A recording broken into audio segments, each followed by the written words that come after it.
Kalena dhammat sawanang etammang kalamuttamang.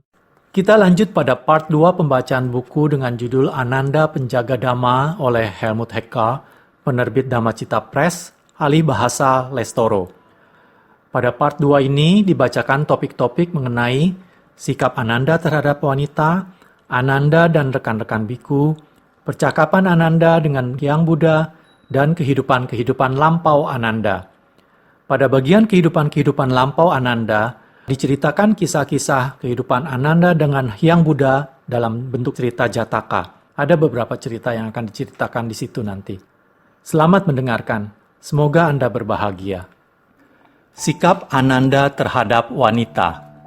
Kakak beradik Anuruddha dan Ananda, kedua-duanya tidak lagi memerlukan sahabat wanita, baik dalam cara atau bentuk apapun, karena batin mereka yang sudah terbebas dari keduniawian serta semangat penolakan mereka yang kuat atas hal-hal duniawi.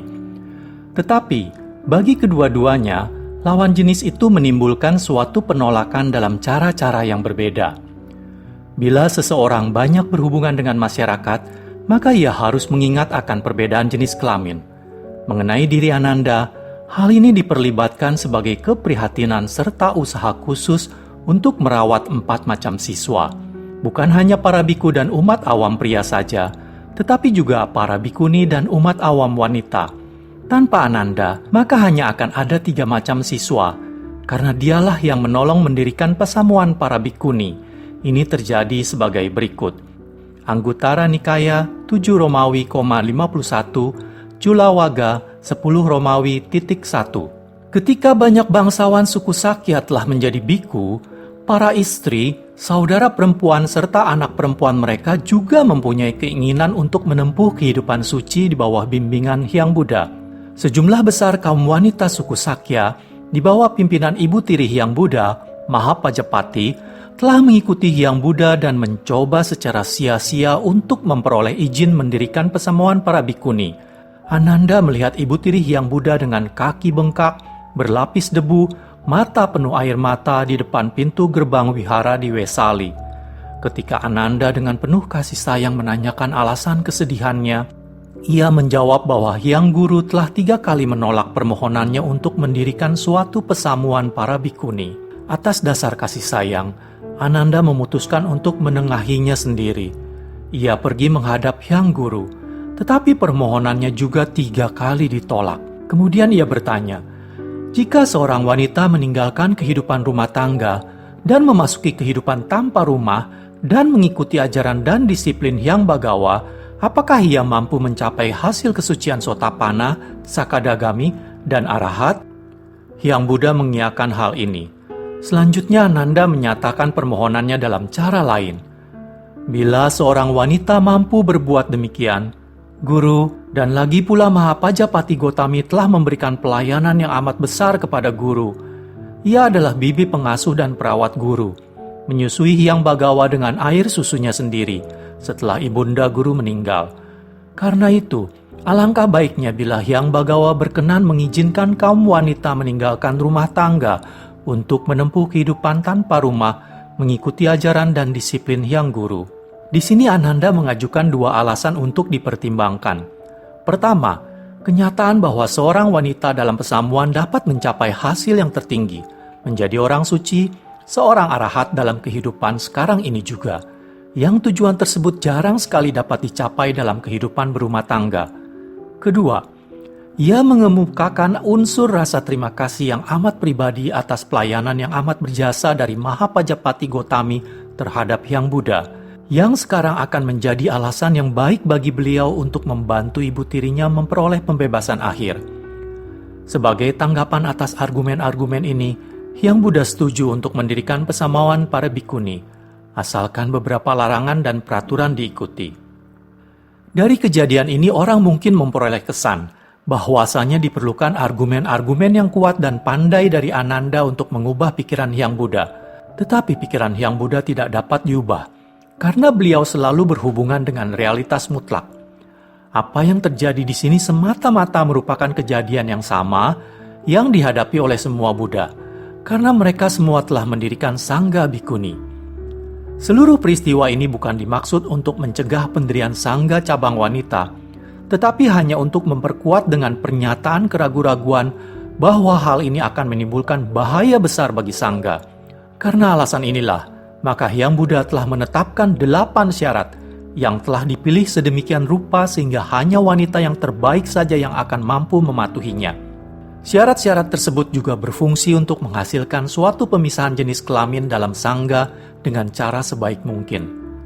Kendatipun hal ini, Hyang Bagawa hanya akan bertahan selama 500 tahun alih-alih 1000 tahun. Menyusuli pernyataan Hyang Buddha tentang larangan-larangan dan peraturan-peraturan bagi para bikuni, Ananda bertanya kepada beliau tentang sifat-sifat yang harus dimiliki seorang biku yang berhak untuk menjadi guru dari para bikuni. Hyang Buddha tidak menjawab bahwa ia harus seorang arahat, seorang suci, tetapi menyebutkan 8 sifat yang praktis dan konkret, yang juga seorang seperti Ananda yang masih belum menjadi seorang arahat dapat memilikinya. Kedelapan sifat ini adalah sebagai berikut. 1. Guru para bikuni harus seorang yang bijak. 2. Memiliki pengetahuan yang luas tentang Dhamma. 3. Ia seorang yang mengenal baik winaya, terutama peraturan-peraturan bagi bikuni. 4. Ia harus seorang pembicara yang baik dengan cara berkhotbah yang menyenangkan dan lancar, tanpa salah dalam pengucapan dan menyampaikan arti yang dapat dipahami. 5. Ia harus mampu mengajar dhamma kepada para bikuni dalam cara yang menggembirakan, mendorong dan memberi semangat. 6. Ia harus selalu disambut baik oleh para bikuni dan disenangi oleh mereka, yaitu mereka harus mampu menghormati dan menghargai dirinya bukan hanya sewaktu ia memuji mereka, tetapi terutama bila terdapat alasan untuk menegur. 7. Ia harus tidak pernah melakukan perbuatan kelamin dengan seorang bikuni. 8. Ia harus biku yang paling sedikitnya memiliki masa wasa 20 tahun lamanya. Anguttara Nikaya 7 Romawi 52. Oleh karena Ananda telah menolong dalam pendirian Sangga Bikuni, kini ia juga ingin membantu mereka untuk maju dalam jalan mulia. Hal ini menimbulkan beberapa kesulitan bagi dirinya. Terdapat 2 kejadian di mana para bikuni membelanya menentang kasapa tanpa dasar kebenaran. Samyutta Nikaya 16.10-11. Salah satu di antaranya telah disebutkan dalam bab 2, Ketenaran Ananda. Kedua bikuni tersebut meninggalkan sangga, yang dengan demikian mereka menunjukkan bahwa mereka tidak lagi mampu mempertahankan hubungan yang bersifat bukan pribadi dan spiritual semata dengan guru mereka, Ananda. Kejadian yang lebih ekstrim adalah kasus seorang bikuni di Kosambi yang namanya tidak diketahui. Ia mengirim seorang utusan kepada Ananda, meminta agar Ananda mengunjunginya karena ia sedang sakit. Pada kenyataannya, ia telah jatuh cinta dengan Ananda dan ingin merayunya. Ananda menerangkan bahwa tubuh ini telah timbul karena nutrisi atau sari makanan, nafsu keinginan, dan kesombongan. Tetapi seseorang dapat menggunakan ketiga hal tersebut sebagai sarana penyucian batin. Didukung oleh nutrisi, ia dapat mengatasi nutrisi. Didukung oleh nafsu keinginan, ia dapat mengatasi nafsu keinginan. Didukung oleh kesombongan, ia dapat mengatasi kesombongan. Seorang biku menyantap nutrisi yang demikian karena akan memungkinkannya menempuh kehidupan suci. Ia menghaluskan nafsu keinginannya dan didukung oleh keinginannya untuk mencapai kesucian. Dan kesombongan memacunya untuk mencapai apa yang telah dicapai oleh orang lain, yakni realisasi terhadap dhamma dalam dirinya. Dengan cara ini ia dapat secara bertahap mengatasi nutrisi, nafsu keinginan, dan kesombongan. Tetapi terdapat sebab keempat bagi timbulnya badan jasmani, yakni hubungan kelamin. Namun ini merupakan suatu hal yang sama sekali berbeda. Hal ini dinamakan penghancuran jembatan Kenibbana oleh Hyang Bagawa. Dengan cara apapun, penghapusannya tidak dapat digunakan sebagai jalan menuju kesucian. Kemudian bikuni tersebut bangkit dari tempat tidurnya, bersujud di hadapan Ananda, mengakui kesalahannya, dan memohon pengampunan. Ananda menerima pengakuan salah itu dan menyatakan bahwa sesungguhnya merupakan suatu keuntungan bagi seseorang yang berada dalam sangga untuk mengakui kesalahannya dan menahan diri untuk masa selanjutnya. Anguttara Nikaya 4 Romawi 159. Peristiwa ini merupakan contoh yang baik sekali tentang keahlian Ananda untuk memberikan khotbah dhamma yang cocok secara mendadak, untuk menemukan kata-kata yang tepat pada saat yang tepat. Peristiwa yang lain terjadi berkenaan dengan istri-istri raja-raja Pasenadi. Mereka telah mempertimbangkan mengenai 3 hal. Jarang sekali seorang Buddha muncul di dunia, jarang sekali seseorang dilahirkan kembali sebagai manusia, dan jarang sekali seseorang itu sehat pikiran dan tubuhnya. Namun kendati ketiga kondisi yang menguntungkan ini ada, mereka tidak dapat pergi ke wihara untuk mendengarkan dhamma. Sebagai wanita-wanita milik raja, mereka tidak boleh meninggalkan harem seperti burung-burung dalam sangkar. Dan hal itu benar-benar merupakan suatu musibah bagi mereka. Mereka pergi menemui raja dan memintanya untuk memohon kepada Hyang Buddha agar beliau mengirim seorang biku ke istana untuk mengajar dhamma kepada mereka. Raja menjanjikannya. Seorang umat awam yang dipuji oleh Hyang Buddha, seorang sakadagami, tidak bersedia melakukannya karena hal tersebut merupakan tugas seorang biku. Lalu raja bertanya kepada istri-istrinya, biku yang mana yang paling dapat diterima oleh mereka?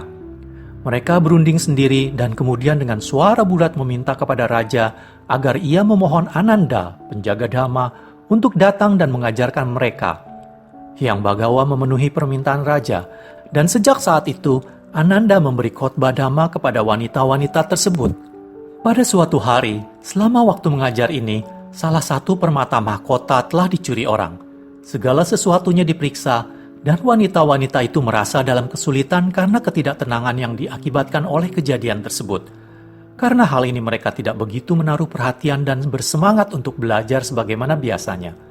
Ananda bertanya kepada mereka mengenai alasannya, dan setelah mendengar kejadian tersebut, atas dasar kasih sayang, ia pergi menghadap raja serta menasehatinya. Untuk mengakhiri kecemasan serta ketidaktenangan itu, ia memberitahu raja untuk mengundang semua orang yang barangkali menjadi pencurinya dan memberi kesempatan kepada mereka untuk mengembalikan permata itu secara diam-diam. Raja harus mendirikan sebuah tenda di halaman istana, menempatkan sebuah jambangan air besar di dalam tenda tersebut, dan mengharuskan setiap orang masuk sendirian. Demikianlah yang telah dilakukan, dan si pencuri permata, sewaktu sendirian di dalam tenda, menjatuhkan permata itu ke dalam jambangan. Dengan begitu, raja memperoleh kembali miliknya. Si pencuri pergi tanpa dihukum, dan kedamaian dalam istana dipulihkan. Peristiwa ini makin meningkatkan ketenaran Ananda yang berarti juga ketenaran para biku Sakya. Para biku juga memuji Ananda bahwa ia telah memulihkan kedamaian melalui cara-cara yang halus. Jataka 92. Beberapa waktu sebelum Hyang Buddha mangkat, Ananda bertanya kepada beliau berkenaan dengan kaum wanita. Bagaimana hendaknya kita berhubungan dengan wanita, Guru? Jangan memandang mereka.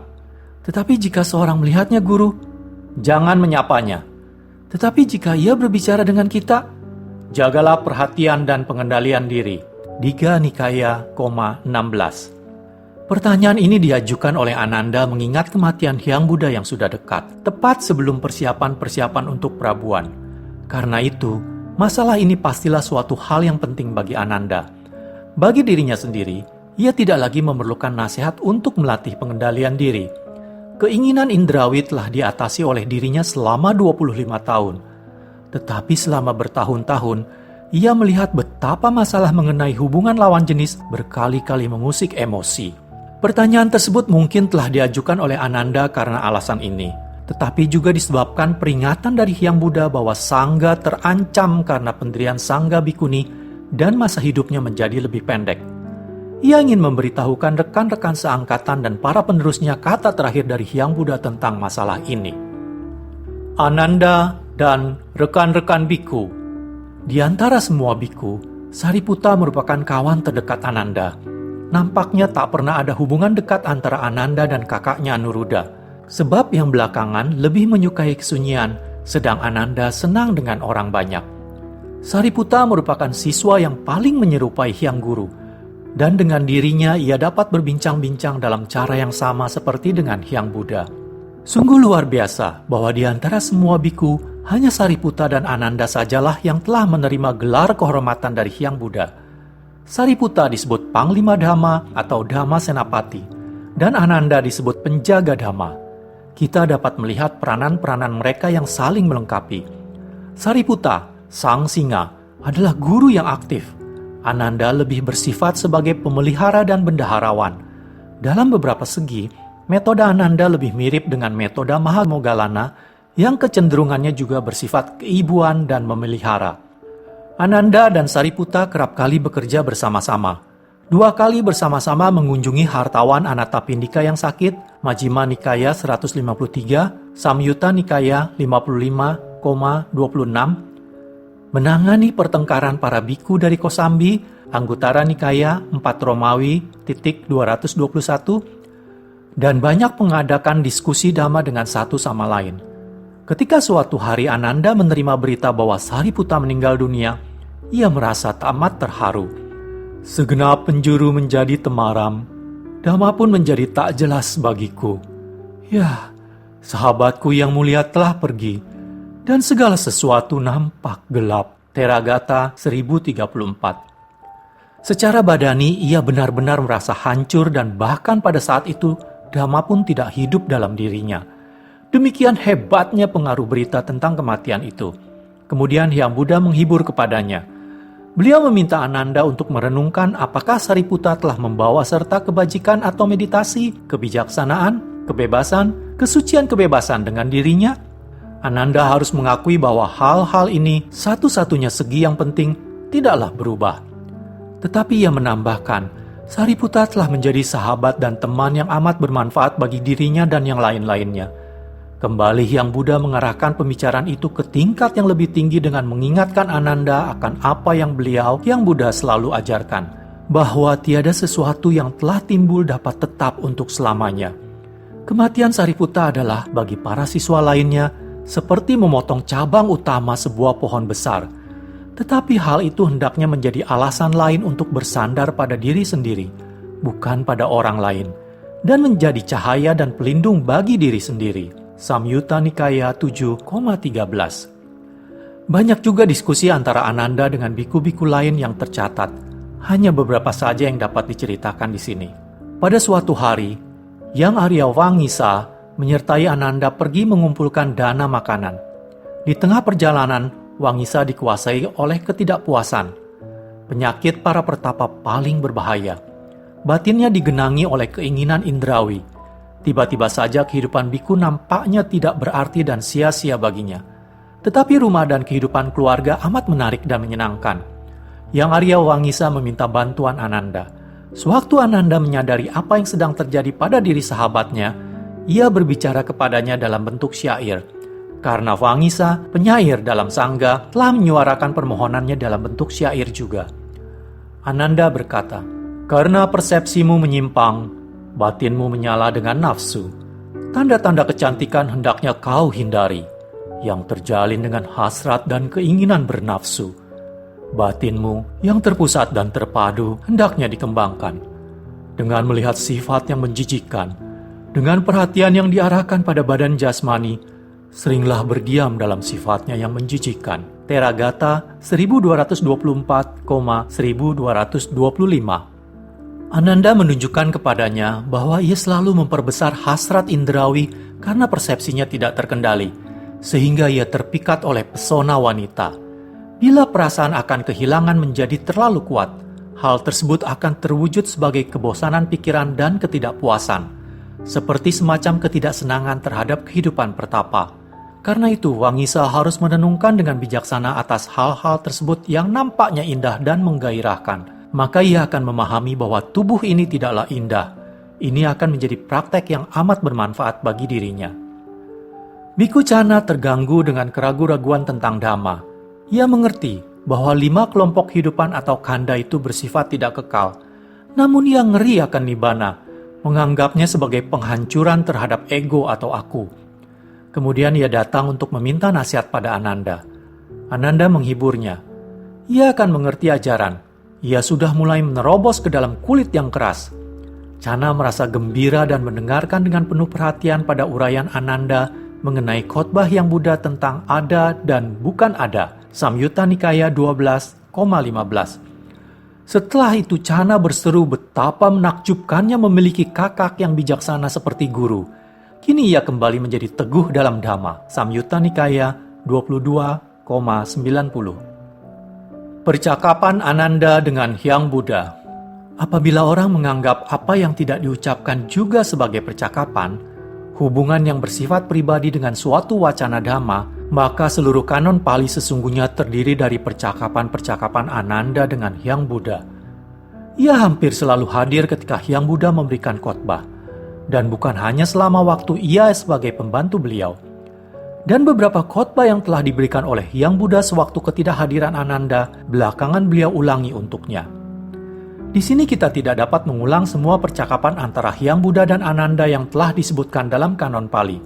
Beberapa di antaranya telah disebutkan di atas. Hyang Buddha kerap kali menegur Ananda dengan suatu pertanyaan atau ajaran yang dimaksudkan sebagai perkembangan spiritual Ananda, ataupun memberi alasan untuk suatu khotbah terhadap semua biku yang hadir. Selalu lebih memberi semangat bagi para pendengar apabila dua orang ahli membicarakan suatu masalah dengan satu sama lain, daripada hanya seorang yang berbicara. Dalam cara ini, banyak percakapan antara Hyang Buddha dan Ananda merupakan khotbah-khotbah untuk pengajaran orang-orang lain. Satu alasan khusus bagi suatu khotbah adalah bahwa Hyang Buddha telah tersenyum ketika beliau sampai ke suatu tempat tertentu. Ananda mengetahui bahwa Hyang Buddha tidak tersenyum tanpa sebab, dan segera mengerti bahwa di sini ada alasan untuk mengajukan pertanyaan. Maka ia bertanya kepada Hyang Buddha mengapa beliau tersenyum. Atas pertanyaan itu, Hyang Guru memberikan penjelasan yang terperinci mengenai kejadian pada masa lampau, suatu cerita Jataka yang pernah terjadi di tempat tersebut. Majjhima Nikaya 81,83, Anguttara Nikaya 5 Romawi 180, Jataka 440. Percakapan-percakapan yang terjadi atas pertanyaan dan prakarsa Ananda adalah jauh lebih banyak daripada yang dimulai oleh Hyang Buddha sendiri. Misalnya, Ananda bertanya apakah terhadap keharuman yang menyebar menentang angin yang berbeda dari keharuman bunga-bunga dan tumbuh-tumbuhan? Jawabnya adalah, keharuman orang yang telah memperoleh 3 perlindungan adalah kebajikan dan kemurahan hati. Anguttara Nikaya 3 Romawi 79. Pada kesempatan lain, Ananda bertanya bagaimana seorang dapat hidup dengan bahagia di dalam sangga. Jawabnya adalah, jika seseorang memiliki kebajikan dalam dirinya sendiri, tetapi tidak mencela orang lain yang kekurangan akan sifat tersebut. Jika ia mengawasi dirinya sendiri, tetapi tidak mengawasi diri orang lain. Jika ia tidak khawatir karena kurang tenar. Jika ia dapat mencapai 4 meditasi pencerapan atau jhana tanpa kesulitan. Dan akhirnya, jika ia menjadi seorang suci, arahat.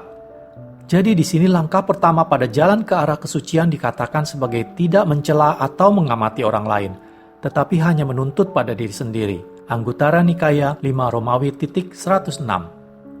Ananda bertanya, apakah sesungguhnya tujuan dan hikmah dari kebajikan itu? Jawabnya adalah, terbebas dari suacela, bebas dari perasaan-perasaan bersalah, dikaruniai dengan nurani yang bersih. Tetapi Ananda bertanya lebih lanjut, apakah sesungguhnya tujuan dan hikmah dari nurani yang bersih itu? Hyang Buddha menjawab, bahwa hal tersebut akan menimbulkan kegembiraan dalam pikiran dan perbuatan yang bermanfaat, kebahagiaan dengan kemajuan yang telah diperbuat dan dorongan untuk berjuang lebih lanjut. Dan apakah yang akan dihasilkan dari hal itu? Seorang akan merasakan kemuliaan dalam batinnya, didekatkan ke arah kebaikan dan kebahagiaan sempurna, dan dari sana selanjutnya akan menghasilkan ketenangan dan wawasan terang. Anguttara Nikaya 10 Romawi 1. Dengan cara ini, Ananda menanyakan tentang berbagai macam segi dari Dhamma. Kadang-kadang Ananda mengemukakan pandangan-pandangannya yang tertentu kepada Hyang Buddha, sehingga beliau dapat menerima atau memperbaikinya. Misalnya, Ananda berkata bahwa persahabatan yang baik adalah setengah dari kehidupan suci. Dengan tak diduga-duga, Hyang Buddha membantah, persahabatan mulia bukan hanya setengah, melainkan keseluruhan dari kehidupan suci. Bagaimana jadinya kehidupan suci itu jika mereka semua tidak datang kepada Hyang Buddha sebagai sahabat terbaik mereka agar dapat ditunjukkan jalan yang benar? Samyutta Nikaya 45,2, 3,18. Contoh-contoh selanjutnya, Anguttara Nikaya 6 Romawi 57, Majjhima Nikaya 121. Ucapan Ananda yang paling terkenal pastilah yang satu ini, di mana ia menyatakan bahwa pemunculan kausal itu amat mendalam. Namun nampaknya hal tersebut cukup jelas baginya. Kembali Hyang Buddha membantah. Pemunculan kausal itu bersifat mendalam, tetapi amat sukar untuk ditembusi. Karena hal tersebut tidak dipahami sebagaimana mestinya, maka tak akan ada kebebasan bagi makhluk-makhluk yang terperangkap di dalam roda kelahiran dan kematian. Kemudian Hyang Buddha menerangkan pemunculan kausal kepada Ananda dengan segi-seginya yang banyak ragam. Digha Nikaya 15. Pada suatu hari, ketika Ananda melihat seorang pemanah mempertunjukkan ketangkasannya yang luar biasa, ia berkata kepada Hyang Buddha betapa ia mengagumi hal tersebut. Ananda berasal dari kasta prajurit dan kemungkinan amat menghargai keahlian yang demikian. Hyang Buddha menggunakan pernyataan ini untuk menarik suatu persamaan atau analogi. Beliau berkata bahwasanya lebih sukar untuk memahami dan menembusi 4 kebenaran mulia daripada mengenai dan menembusi seutas rambut yang dibelah 7 dengan sebatang anak panah. Laporan yang lain menyatakan bahwa pada suatu ketika Ananda melihat Brahmana Janusoni yang terkenal, Majjhima 4,27,99, Anguttara Nikaya 2 Romawi .15, dan lain-lain. Seorang siswa Hyang Buddha sedang mengendarai keretanya yang megah dan berwarna putih itu. Ia mendengar orang-orang berkata bahwa kereta milik pendeta pengadilan Raja Pasenadilah yang paling indah dan yang terbaik di antara semua kereta. Ananda menceritakan hal ini kepada Hyang Buddha, bertanya kepada beliau, bagaimana seseorang dapat menerangkan tentang kereta yang terbaik menurut Dhamma. Dengan suatu persamaan yang terperinci, Hyang Buddha menerangkan tentang apa yang harus dimiliki suatu wahana yang membawa ke nibbana. Binatang-binatang penariknya haruslah berupa keyakinan dan kebijaksanaan, rasa malu, kemoralan merupakan remnya, kecerdasan sebagai kendali, perhatian sebagai kusir, kebajikan sebagai alat-alat tambahan, meditasi, pencerapan atau jana sebagai as roda, semangat sebagai roda-roda kereta, keseimbangan batin sebagai penyeimbang, keterikatan sebagai casi, senjata-senjata berupa cinta kasih, ketidakbengisan, dan keikhlasan dan kesabaran sebagai baju perangnya. Samyutta Nikaya 45,4. Kehidupan-kehidupan lampau Ananda. Suatu ikhtisar mengenai kehidupan-kehidupan lampau Ananda menunjukkan bahwa ia jarang terlahir sebagai dewa, jarang terlahir sebagai binatang, dan kebanyakan terlahir sebagai manusia. Kita dapat melihat bahwa seginya yang paling penting adalah sebagai manusia. Sedang kakaknya Anuruddha hampir selalu terlahir sebagai dewa, dan Dewa Datta kerap kali terlahir sebagai binatang. Hubungan yang intim dengan Hyang Buddha terlihat dalam kenyataan bahwa ia kerap kali menjadi saudara beliau. Contoh-contoh kehidupan lampau yang diberikan di sini terutama berhubungan dengan kehidupan-kehidupan yang menggambarkan bahwa dia pun harus berjuang untuk mencapai kesucian. Jataka 498, ia dan Bodhisattva telah terlahir sebagai saudara sepupu di kalangan kaum Parya atau Candala. Mereka bekerja di tempat-tempat pengasapan yang berbau busuk. Untuk melepaskan diri dari keadaan mereka yang hina itu, mereka menyamar sebagai pemuda-pemuda dari kasta Brahmana dan pergi ke Universitas Takasila untuk belajar. Penipuan mereka akhirnya terungkap, dan mereka dipukuli habis-habisan oleh teman-teman sekolah mereka. Seorang yang bijaksana dan baik hati memerintahkan agar siswa-siswa tersebut menghentikan pemukulan mereka dan menasihati kedua pemuda Candala itu untuk menjadi pertapa. Mereka menuruti nasihat ini. Setelah sampai waktunya mereka meninggal dunia dan sebagai ganjaran atas kebohongan tersebut, mereka terlahir kembali sebagai binatang, yakni seekor anak anjing. Mereka tak dapat dipisahkan dan mati bersama oleh anak panah seorang pemburu. Dalam kehidupan berikutnya, mereka terlahir sebagai burung elang laut dan kembali mati bersama oleh seorang pemburu. Dengan ini berakhirlah kehidupan-kehidupan mereka yang berada di bawah tingkatan manusia. Ananda terlahir kembali sebagai seorang putra raja dan Hyang Bodhisattva sebagai putra pendeta istana. Sementara Ananda memangku jabatan yang lebih tinggi menurut pengertian duniawi. Hyang Bodhisattva memiliki banyak kemampuan batin, karena bagaimanapun juga, ia dapat mengingat 3 kehidupan sebelumnya, tetapi Ananda hanya dapat mengingat kehidupannya sebagai seorang candala. Pada usia 16 tahun, Bodhisattva menjadi seorang pertapa yang berlatih dengan tekun, sedang Ananda menjadi raja. Belakangan Bodhisattva mengunjungi raja, Ia memuji kebahagiaan kehidupan tapa berata dan menjelaskan tentang sifat tidak memuaskan dunia indrawi. Ananda mengakui bahwa ia menyadari hal ini, tetapi ia tidak dapat mengenyahkan keinginan-keinginannya, bahwa ia dicengkram kuat-kuat bagaikan seekor gajah dalam rawa. Kemudian Hyang Bodhisattva menasehatinya bahwa meskipun sebagai seorang raja, ia dapat mempraktekkan kebajikan.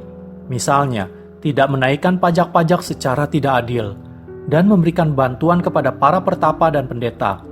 Tetapi bila nafsu-nafsu panas timbul di dalam dirinya, ia harus ingat akan ibunya. Betapa ia tidak berdaya sama sekali sebagai seorang bayi.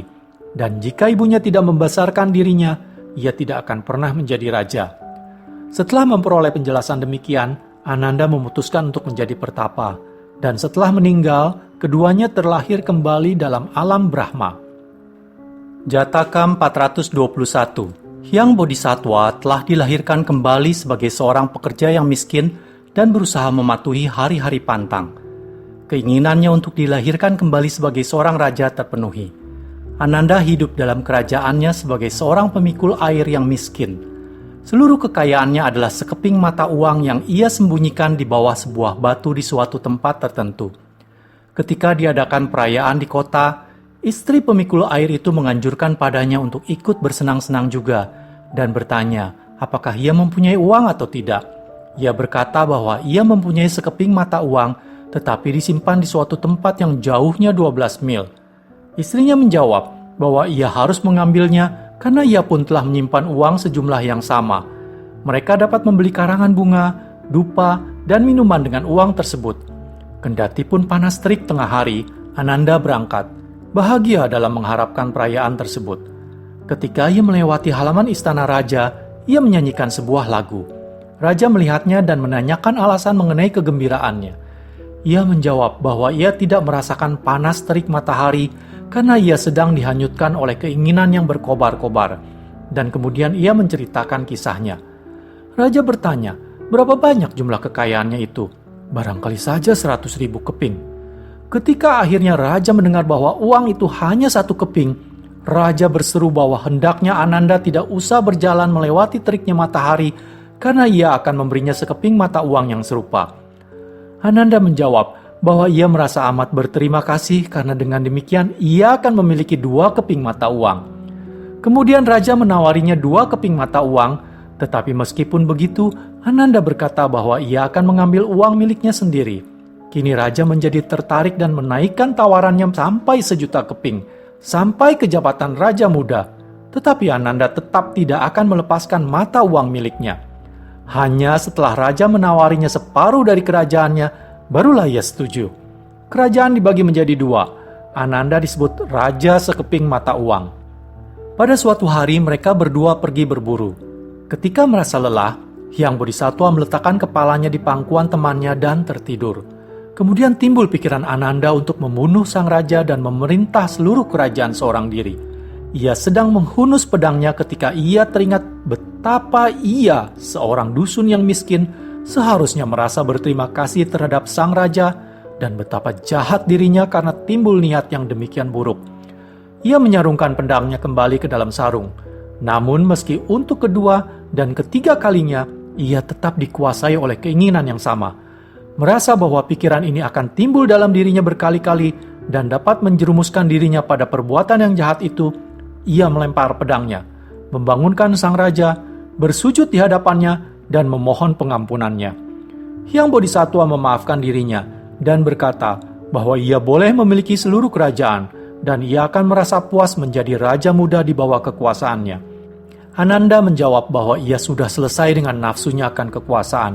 Ia ingin menjadi seorang pertapa. Ia telah melihat sebab dari keinginan dan bagaimana keinginan tersebut berkembang. Kini ia ingin mencabutnya sampai ke akar-akarnya. Ia pergi ke pegunungan Himalaya dan mencapai wawasan sempurna.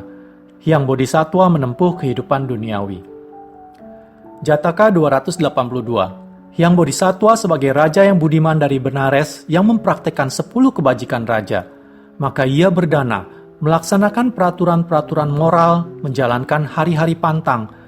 Sekarang salah seorang menterinya menjalankan persengkokolan di dalam harem sang raja. Raja yang baik hati itu tidak menjatuhkan hukuman mati, tetapi hanya mengusir menteri tersebut dan memperbolehkan ia membawa serta keluarga dan harta bendanya. Menteri itu pergi menetap di istana raja tetangga. Menjadi kepercayaan raja dan memberitahukan raja bahwa seseorang dapat dengan mudah menduduki Benares, karena rajanya terlalu baik hati. Tetapi raja tetangga itu, Ananda, merasa ragu-ragu karena ia telah mengenal baik kekuasaan dan kekuatan negara Benares. Menteri itu menganjurkan ia untuk melakukan percobaan. Ia harus menghancurkan satu desa Benares. Bila orang-orangnya tertangkap, kemungkinan Raja Benares malah akan memberi hadiah para tawanan tersebut. Benar juga, ketika para perusak itu dibawa ke hadapan Hyang Bodhisattva dan meratap bahwa mereka itu merampok karena kelaparan, Hyang Bodhisattva memberi mereka uang. Hal ini membuat Ananda yakin akan kebenaran kata-kata menteri pengkhianat itu, dan ia berbaris memasuki negara Benares. Panglima perang Hyang Bodhisattva ingin mempertahankan kerajaan, tetapi Hyang Bodhisattva berkata bahwa ia tidak ingin menyebabkan penderitaan bagi orang-orang lain. Bila raja negara lain menginginkan kerajaannya, ia boleh memilikinya. Ia membiarkan Ananda menangkap dan memenjarakan dirinya. Di dalam penjara, ia mempraktekkan meditasi cinta kasih terhadap Raja Ananda yang tamak itu, yang akhirnya jatuh sakit karena diserang demam dan terganggu oleh perasaan bersalah. Ananda meminta maaf dari Hyang Bodhisattva, mengembalikan kerajaan kepadanya, dan bersumpah akan menjadi sekutunya untuk selamanya. Hyang Bodhisattva menduduki kembali tahtanya dan berbicara kepada para menterinya tentang kebajikan dan pahala dari cinta kasih, dengan berkata bahwa karena ia bersikap damai terhadap para penyerbunya, maka beratus-ratus orang diselamatkan dari kematian di medan perang. Kemudian ia meninggalkan tahtanya, menjadi seorang pertapa, dan setelah meninggal dunia, terlahir kembali di alam Brahma. Akan tetapi, Ananda tetap menjadi raja.